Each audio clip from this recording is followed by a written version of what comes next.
Yeah, good morning, my dear students. Last video we have discussed about HTML images, tables, forms. In this video, we are going to learn about HTML frames. So, frames are used to divide the browser window into multiple sections, where each section can load a separate HTML document. So, we can by using frames we can divide the HTML document in different sections. So, a collection of frames in browser window is known as frame set. So, the window is divided into frames. In similar way, the tables are in what way that is organized as rows and columns. So, while dividing the frames, so how to create the frames? So creating frames by using frame set is the tag in order to create frames. So to use frames on the web page, we use frame set tag instead of body tag. So if you want to use frames divided into web page into frames, instead of using body tag, you can use frame set tag. So the frame set tag defines how to divide windows into frames. So here the rows attribute. So frame set having rows and columns attribute. The rows attribute of frame set tag defines horizontal frames, and columns attribute defines vertical frames, and each frame is indicated by the frame tag, and it defines which HTML document shall open into the frame. So this is the example how by using frame set we can divide it into a web page HTML document into frames. So here the following example to create 3 horizontal frames. So by using frame set, here the rows we are using. Why? Because horizontal frames we are doing performing, so that frame set rows equal to, so that will be the percentage you should give 10%, 80%, 10%. So there are 3 frames are there, 3 HTML document which are embedded into the in a single web page.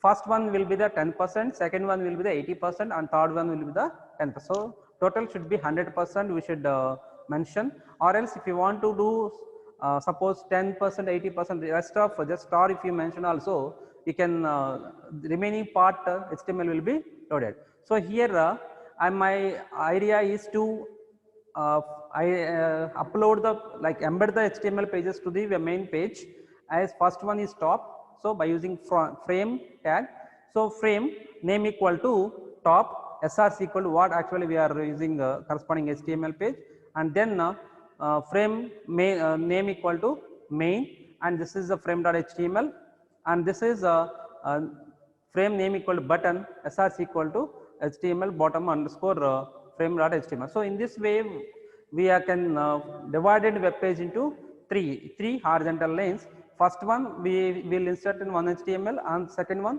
80% of the content will be the another HTML page. Third one for 10% of the content another is. So another if there is no frames, so the browser does not support frames that will be displayed in the body. So your browser will be supported suppose frames. So this content will be displayed, or else the browser does not support frames. So in that way we can divide the web page into 3 horizontal frames in this scenario by specifying rows as 10% corresponding percentages. So I have given here 10%, 80%, 10%. Next, so earlier example we are using rows so that horizontal frames are divided, and in this example to create 3 vertical frames. So web page can be divided into 3 vertical frames. Here the frame set the attribute is cols, COLS, which specifies percentage. Okay, so we need to specify by using commas 25%, 50%, 25%, and then we should add by using frame tag. Okay, by each HTML whatever source you can add src, okay, to the this web page. So frame name equal to left alignment in the if it is vertical, right? So I am aligning the left src corresponding web page, we are specifying path of the web page. So in this scenario, like image also we should specify / in order to upload that web that HTML file in directory, so that you should write / in this scenario. So that here earlier example 3 horizontal frames, in this example web page can be divided into 3 vertical lines which specifies the size of the each vertical frame is 25%, second one 50%, third one is 25%. So if your browser not supporting the frame concept, frames tag, so that you will get the message like your browser does not support frames. That I have written in body. Keep in mind, if you use frame tag, no need to use body. Okay. Next example, and what are the frame set attribute? So in this frames, we should know what are the attributes of frame set and what are the attributes of frame tag attributes. So these are the attributes for frame set tag. One is calls. So calls actually in order to get the vertical frames, so which specifies how many number of columns contained in the frame set. The size of each column you can specify with each column in the following 4 ways. We can specify 4 ways. One is absolute values, that is pixels, what we specify, that is 100. So we can specify absolute values 100 pixels, 500 pixels, 100 pixels, and a percentage of browser windows. So we are specifying percentage. So percentage comes under 100%, right? So that should be, if you specify, should be 100%. Okay. So if you don't want space, suppose in the scenario calls equal to 10%, 80%, 10% is I have given. If you want first frame will be 10%, rest of the second frame if you want just 10% comma star you should mention, that is enough. Okay. And using wildcard symbols, we can specify 10% star 10%. Okay. And one more method is relative width of the browser window, use calls. So specifies 3 star, 2 star, 1 star. In that way we can specify the frame set width in this 4 manners, and same way rows also we can specify by using 4 manners. This attribute works just like a calls attribute and takes the same values, but it is to specify the rows in the frame set. So horizontal line you should specify 10%, suppose that should be also 100%, you should specify. In that way frame set having attributes calls as well as rows. Next one more attribute, that is border. This border attribute specifies width of the border for each frame in the pixels. So example, border equal to 5 is specify, a value 0 means no border, right? So if you want to get the border for the frame, so that we will give the pixel value by using attribute border. And one more attribute, that is frame border. The attribute specifies whether a 3-dimensional border should be displayed between frames. 3-dimensional. So this attribute takes value either 1 or 0. If it is 0, there is no specification of border 3-dimensional. If it is 1, the border will be displayed as 3-dimensional. Maybe some browsers may not support most of the cases all the browsers are supported. So maybe some browsers may not support frame border. And frame spacing, the attribute specifies the amount of space between frames and frame set. Okay, this can take integer value. For example, frame spacing it is 10, so means there should be a 10 pixel spacing between each frame. So frame spacing, frame border, if you use the frame border, if it is 3-dimensional border, that if you specify 10, suppose that will be appeared as 10 pixels. So these are the attributes for frame set attribute, frame set tag. Next one more tag, that is frame, which is having attributes or src, name, frame border. Many are there, only these are enough. So at src we need to specify, this is attribute to give the file name that should be loaded into the frame. So the value can be any URL, right? So you should specify uniform resource locator. So where actually the file is available, whether it is in the directory or else in some other website. So that cases you can give the src equal to corresponding path. And then name, this attribute allows you to give the name to a frame. It is used to indicate with which frame a document should be loaded into, and this is especially important when you want to create links, one frame load to paste into the another frame, in which case second frame needs to name to identify itself as a target of the link. So if you want to go one frame to another link, so that we can go for name, you should specify name of the corresponding frame. And then frame border, this attribute specifies whether or not the borders of the frame are shown. So it overrides the value given in the frame border attribute. So frame set are given by this is can be take whether 1 or 0, like what actually we are used in frame set frame border is a 0 or 1. Here also you can give the frame border as 0 or 1. If it is 0, frame border will be as no nothing border is. If it is 1, corresponding effect will be appeared. Next, so this is about HTML frames. So HTML frames, web page will be divided into we can insert different frames as HTML pages. So by using frame set, we can divide the entire web page into HTML document into parts, right? And corresponding assignment of the corresponding target page, that will be by using a frame tag. Okay, so frames are actually most of the cases in HTML4 it is supported. In HTML5 the frames are not supported. Instead of using frame set, we will go for iframes. Why? Because that not effective manner in order if we use frame set concepts. That's what HTML5 iframes are used. Okay. So next HTML style sheets, cascading style sheets. Previous HTML styles CSS. So what is CSS?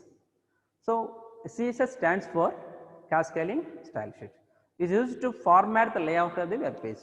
So in order to provide the styles to the web, like entire web page or text, images, or like tables, okay, we go for cascading styles.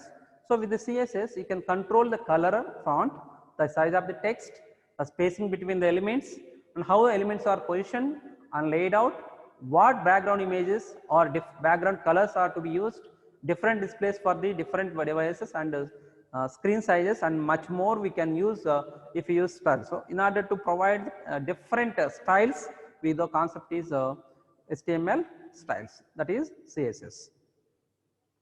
So in order to provide the CSS for the HTMLs, so how to use, we can provide in 3 ways. Okay, one is inline, second one is internal, third one is external. Inline means it is a style by using style attribute inside HTML element. So if you want to use for each tag, suppose whatever tag is there now, that if you specify as attribute style, if you write style equal to something whatever required for that tag, suppose if you take example as a table tag.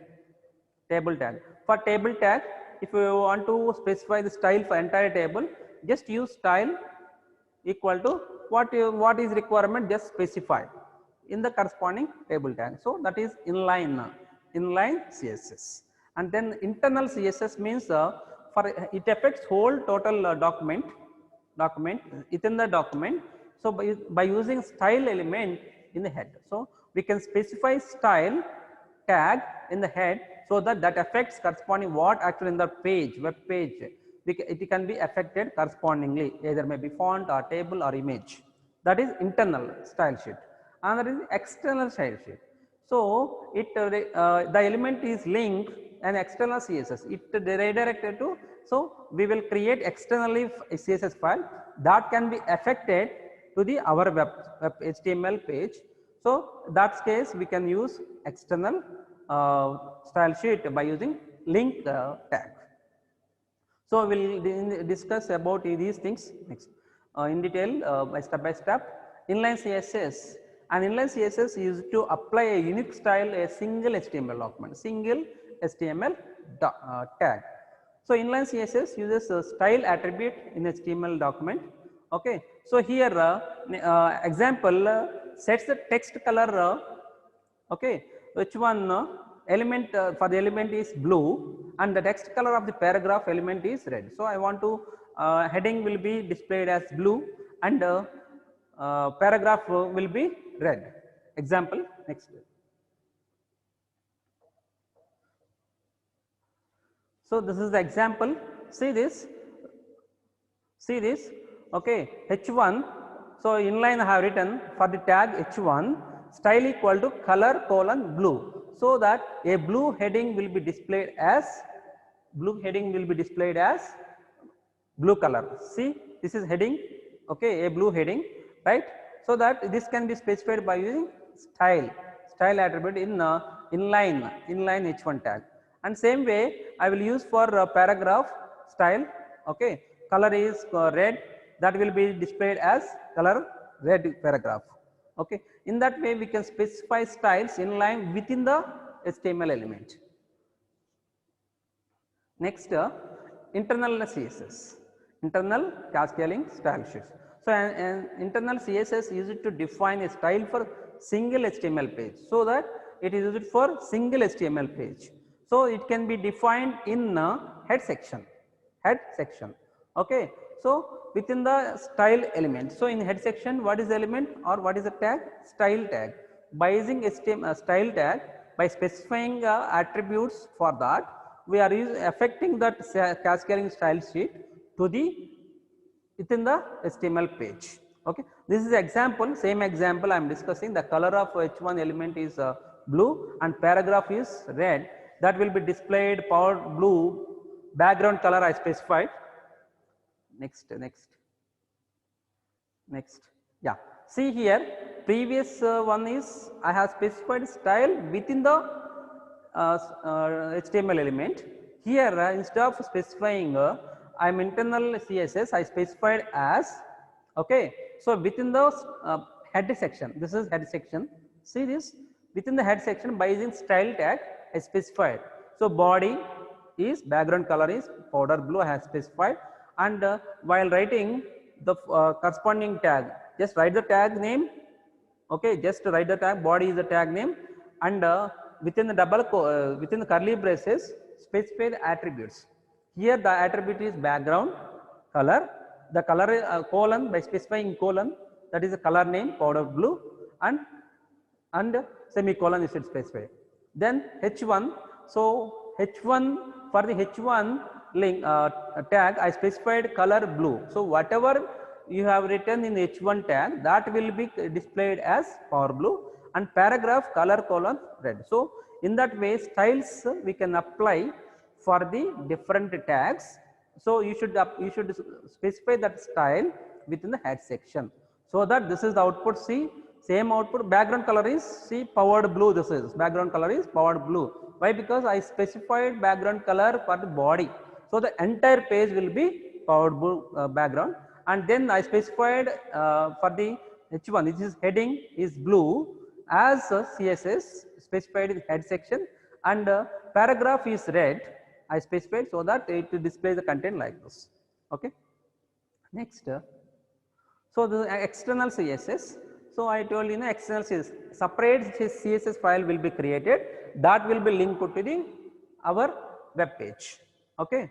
So, this is a sheet used to define the style of for many HTML pages. So, that what is the use? If you specify .css file somewhere, you can link for that specifications to any number of HTMLs. If you use inline, internal, if you use whatever specification you can done, that will be applicable for only one single HTML document. But if you create external CSS file, if you can link more than one HTML document, that is the use of external CSS. So, to use external style sheet, add a link to it in a head section in each HTML page. The external sheet can be written in any text editor, and the file must not be contain any HTML code and must be saved as .css. So, external file will be saved as .css. By using link tag, we can refer that CSS file to our HTML document. Next, see, this is the example. So, here my external style sheet, this is style.ss. So, the file name should be .css, and here my body, what I have written there in that inline, internal, I have written as in separate file, that file name is styles.css. That will be referred to that where? By using head section, by using link tag in head section, so that entire this style will applicable for my HTML file. Okay, so for that I should use link. What is the tag in order to link the CSS? Link attribute is relation rel equal to style sheet, specifying style sheet. Reference will be what is the file name, that will be should specify in reference, so that colors will be affected to the corresponding web page. So same output, only thing is we have written the code and external file that will be saved as .css, that will be linked by using link. That's all. Next, CSS colors, fonts and sizes. So we can do many things, many miracles by using CSS actually, but some of the top part only I have given. So here CSS color property, which actually defines a text color to be used, and font family property defines font to be used, what is the type of font is to be used, and font size property defines what is text to be used. So that CSS colors, font sizes we can use, so that CSS color property which defines text color. So what is the property here? Color. Color in order to specify, you should go for color property, and font family you can specify font family, and font size you can specify font size. Next. Next. Click on next. Okay. So example here, so we are specifying CSS to the color, font family, font size properties. So here inline internal only I specified by using style in head section. So here H1, so for H1 tag I specified styles, color is blue, font family is Vardhana, okay, font size will be 300%. So can give the correspondingly just property name and what is the value, by using colon we can specify, and paragraph also color is red, font family is Courier, and font size is 160%. So that for H1 and P I specified by using internal CSS, okay, for the by using the properties or color, font family and font size. So this is the output for this is. Next is CSS border. In order to provide the border for the HTML element, HTML document, see, use the CSS border property. So here paragraphs, for the paragraph tag I specified border is 2 pixels and solid line, for color is power blue. So these are the specifications you can specify by using border property. Example. So anyway, I will discuss these things by using one example. CSS padding. Padding property defines a padding between the text and the border, and the padding property is simply just pixels. We have the value will be pixels. The paragraph border equal 2 pixels, solid blue, power blue, and padding here is 30 megapixels. So it the border specifies text and the border. Okay. Next. CSS margin. So CSS margin provides a margin outside of the border, space between the text and the border. So for that you just the value will be the pixel size, pixels only, right? For the paragraph, the margin if you want get, just specify by using margin property as 50, whatever value can be 50 or 20 or 100, you can give pixels only. Okay. Next. So totally we are by using cascading style sheets, we can provide styles for the web pages. So use of a style attribute, inline styling, it is possible, and HTML style element which is to internal CSS, and use of HTML link element to refer an external CSS, nothing but external CSS, and head.